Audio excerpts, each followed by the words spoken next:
This is our color sorter. Now that grades the coffee based on its color. If it's the right color of green, we keep it. Beans that are too light, too dark, or spotted, those are rejected. We learn how coffee is grown, harvested, and processed in the Kona region of the Big Island. This is quite the view. We also check out a local coffee bar and a food court. First up is Mountain Thunder. As soon as we get there, Drew makes friends with the cat. And this happens to be its normal spot. This store is all about how we process the coffee. How do we get it from the coffee trees and into the store over there? I'd like to start that story though with, well, what is Kona coffee and why is it so spectacular?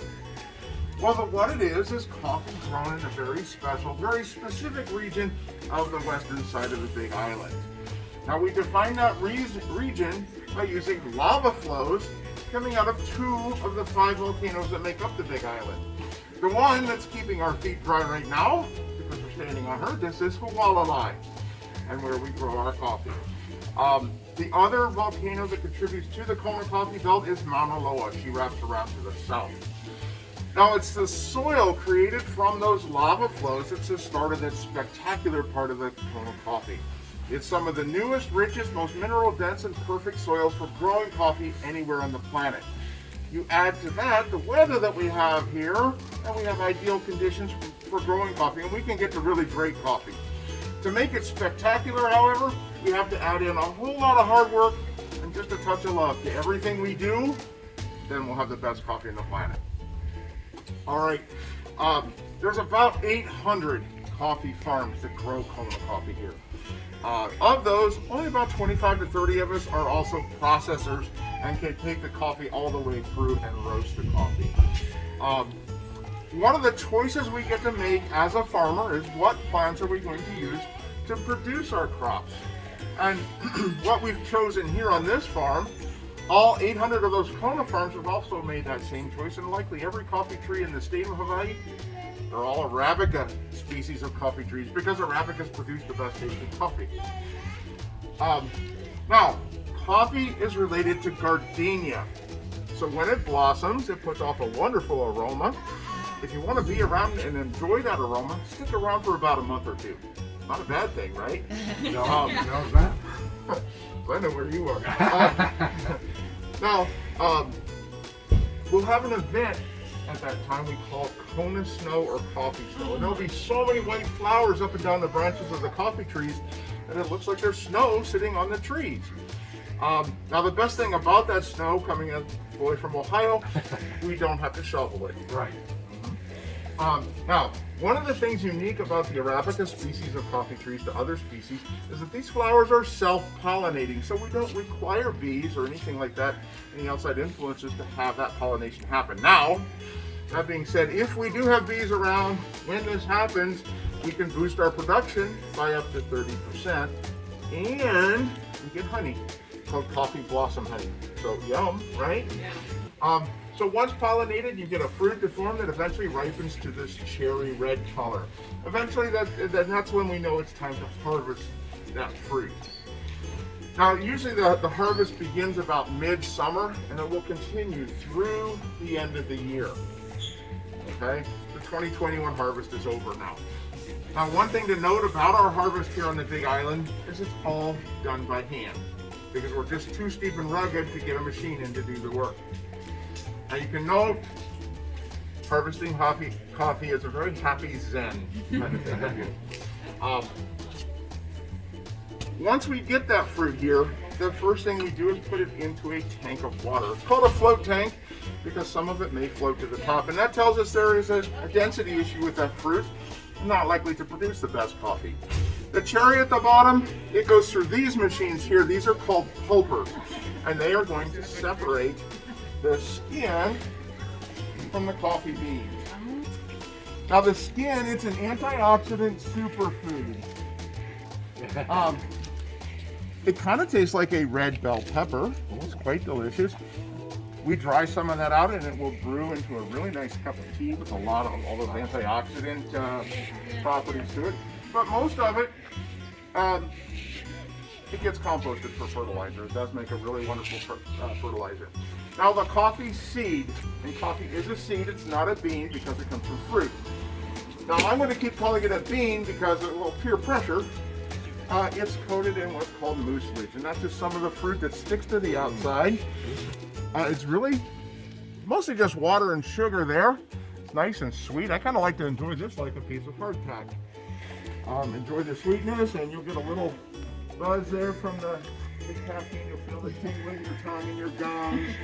Not a bad thing. So for most of our coffees, we remove the mucilage. And there's a couple ways to do it. One is to put it into a tank of water, let it soak over about 24 hours, and that'll take it off. Our preferred method though uses a machine and a little bit of water that just kind of scrubs it off. It's much quicker. Once it's removed, we dry the coffee. So it's spread out on the floor of a huge covered drying deck where it takes the sun about a week to 10 days to dry the coffee. Now we can speed that process up. We do have machines that are much faster, though we still prefer the sun, simply because the sun has not yet figured out how to send us a bill. Right. Machines take both electricity and propane, which is expensive on the mainland. You don't want to know here. Right on vacation, right? Yeah. Enough of that sticker shock already. Right. Once we dry the coffee, we call it parchment. And that tells us there's still 2 layers of skin on the outside of that coffee bean. The parchment that you see here, underneath is a real thin layer we call the silver lining. Those are both removed in our dry milling operation, and we're going to step there in just a sec. Okay? We're going to get the coffee to look like this. This is the green coffee that we want to roast. Anybody ever seen green coffee before? No? So it's a first. You can never say that again. See, first. Yeah. Even in my age. All right, we're going to step into the dry mill then, and I'll show you that. It just gets dropped down that sheet there. It's lifted up by the elevator and then dropped into this machine here. This is called a huller. The huller looks like a giant cheese grater and it takes off the parchment and most of the silver lining. Anything remaining would come off in the paddle or polisher. And that just tumbles the beans and uses friction and impact between the coffee beans to make sure all that stuff comes off and they're ready to roast. We then go in search of the highest quality coffee beans for making our coffee here, and that's down here. All right, so in the coffee world, bigger beans make better coffee. Bigger is better. So American, right? To find the largest of the coffee beans, we use this machine here. This is called our screener, and the screener has a series of 7 screens similar to these. And you can see the pore sizes in the screen just keeps getting smaller and smaller. So the coffee starts on the top screen, the machine shakes and those beans will filter through until they're captured in the screen. Now we know the size of the coffee. All right, so I'm going to take a moment now to talk about a very special, very rare coffee bean we find called a pea berry. Now in the traditional cherry, much like I showed you a moment ago, you're going to get 2 beans per fruit. Pea berries though are a little bit different. The pea berry has, well, first of all, it's only 3 to 5% of the crop, so it is rare. And in a pea berry, only 1 bean develops, not 2. That allows that bean that does grow to grow in a more round shape. They also tend to be the smallest of the coffee beans because they ripen the quickest. Now that's a problem when you have a rule telling you bigger is better. Even today, most in the industry ignore the pea berry as a source of great coffee. Now we don't, because we know coffee brewed from a pea berry, while it's similar in flavor to what you sample over there, and that's really good, really smooth, really rich coffee, the pea berry is going to occur and a step above that. Okay, so now we're near perfection. I think we should find it, right? The way we find it is use the screener here and then take advantage of the size and shape of the pea berry. Size, well that's easy. They're the smallest, so they're at the bottom. Shape, the last couple screens in the screener are a little bit different in that they have a slot rather than the circular pore, allowing a bean with a flat spot to turn on its side and pass through the screens. Round beans like me, we get stuck. I'm actually top screen all the way. All right. Density is also very important when we roast. The denser the bean, the better it roasts, the better it tastes. So to find the densest of the coffee beans, we use the gravity separator table here in the corner. And that, as the beans migrate down the table, the larger, denser beans will tend to push up. Beans that are broken or damaged, they're going to filter down to the bottom, much like crumbs in the cereal box. The problem with those broken beans is that they have sharp edges and points. If you roast those beans, those edges and points will tend to burn. And then guess what the coffee tastes like? Burnt coffee. This is our color sorter. Now that grades the coffee based on its color. If it's the right color of green, we keep it. Beans that are too light, too dark, or spotted, those are rejected. So, this is before, this is after. You can see in the after how much more uniform that green is, yeah? And how much more appetizing these beans look than some of the ones over here in the before. So that's how we get the highest quality coffee for making our coffees here at Mountain Thunder. When we roast coffee, what we are doing is caramelizing sugar in the bean. That's why coffee is brown. That's why coffee tastes the way it does. It's through that caramelization process that changes and adds those flavors in there. Now, the way you vary the roast then is by how long you expose the sugar to the heat and how high of a temperature. Longer exposures, higher temperatures will get you darker colors, bolder flavors.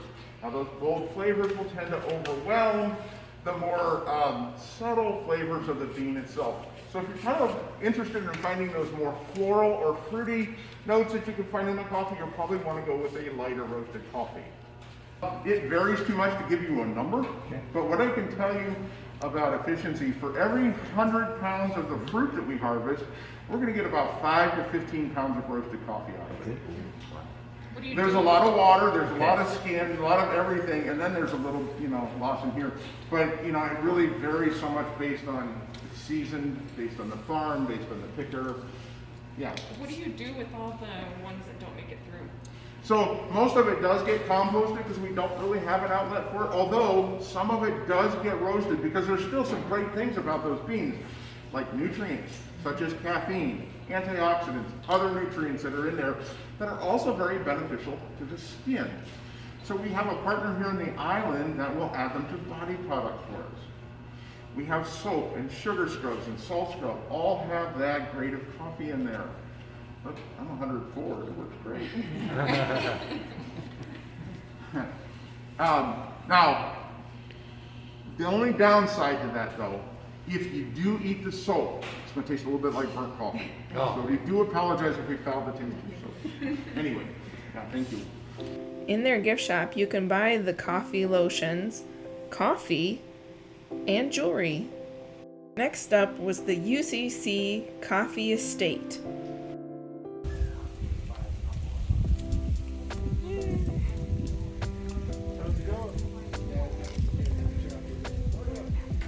They don't give tours, but if you're looking for a place just to grab a cup of coffee, have a great view, look out over an orchard and the ocean, and just chill, this is the place. This is quite the view.